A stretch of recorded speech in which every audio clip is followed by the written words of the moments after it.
আজাদিতে তাদের সমস্যা হওয়াটাই স্বাভাবিক। ওদের গুলামির বিরুদ্ধে আমাদের আজাদি, ব্রিটিশের পা চাটা দালালদের বিরুদ্ধে আমাদের আজাদি। আমরা যে আজাদির কথা বলি সেই আজাদি কাদের জন্য? যে গরিব ছেলেটা, যে কৃষক ছেলেটা, যে শ্রমিক ছেলেটা স্কুলে পড়তে যেতে পারে না কারণ আমার সরকারি স্কুলগুলো বন্ধ হয়ে যায়। আমরা যখন মুক্তি চাইছি, আজাদি চাইছি, আমরা সেই ছেলেটা মেয়েটার স্বপ্নের, তার স্বপ্ন দেখার মুক্তি আজাদির কথা বলছি। যে মেয়েটা আজকেও শুধু মেয়ে বলে প্রতিদিন নির্যাতিত হয়, তার মাথা উঁচু করে বাঁচার আজাদি চাইছি।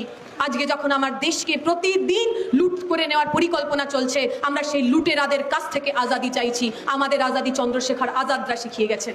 চন্দ্রশেখর আজাদ, বিপ্লবী চন্দ্রশেখর আজাদ, শহীদ চন্দ্রশেখর আজাদ নিজের পদবি বদলে দিয়েছিলেন। পদবীর পরিবর্তে আজাদ লিখেছিলেন, কারণ তিনি মনে করতেন জাত ধর্ম থেকে মুক্তি না পেলে আসলে কেউ আজাদ হতে পারে না। আমাদের আজাদি ব্রিটিশের ভয়, বিজেপির ভয়, শ্যামাপ্রসাদের ভয়, ওই নেতাজি সুভাষচন্দ্র বসুর আজাদ হিন্দ ফৌজ থেকে এসেছে। আমাদের আজাদি নেতাজির আজাদি। যে কথা বলে শেষ করব, নেতাজি সুভাষচন্দ্র বসুর আজাদ হিন্দ ফৌজ তিনটে শব্দের কথা বলতেন: ইত্তেফাক, ইতমাদ আর কুরবানি। ইত্তেফাক মানে ইউনিটি। এই যে আমরা যারা সামনে বসে আছি, একে অপরের হাত ধরাধরি করে, এই unity of people. The second is ইতমাদ।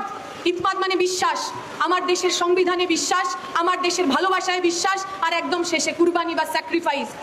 19 বছরের যে ছেলেটি দিল্লিতে আন্দোলন করতে গিয়ে চোখে গুলি খেলেন, অন্ধ হয়ে গেলেন, 40 দিন ধরে জেল কাটিয়ে এলো যে ক্রান্তি কুমারী, আমার রাজ্যের সুদীপ্ত গুপ্তরা, তিলক টুডুরা যে পথ দেখিয়ে গেছেন, সেই কুরবানির পথ, আত্মত্যাগের পথ, দেশকে আজাদ করার জন্য, দেশকে স্বাধীন করার জন্য যে স্লোগান আমরা দিই, কাল লড়ে থে গোরো সে, আজ লড়েঙ্গে চোরো সে।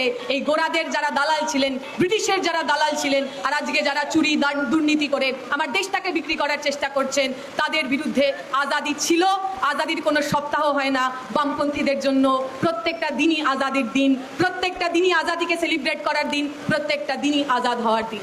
তো हम क्या चाहते, अरे हम क्या चाहते है, हक हमारी